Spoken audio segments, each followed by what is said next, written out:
தான் செத்துட்டாண்டி. நான் மட்டும் ஆனா நல்லா இருக்காது. நீங்களும் ஆடி அனுப்புங்க. வயசாகி ஆண்டு அனுபவிச்சோம். சோகாலியா தாத்தா ஆடுங்க.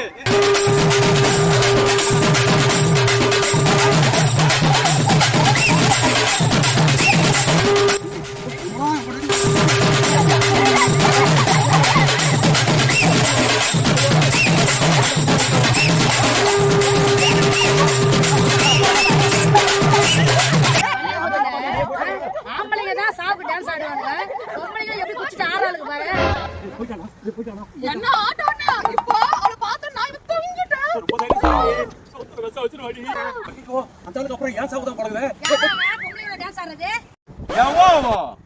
இந்த முட்டை கண்ணை எங்கேயோ பார்த்த மாதிரி இருக்கு. மூஞ்சி தோற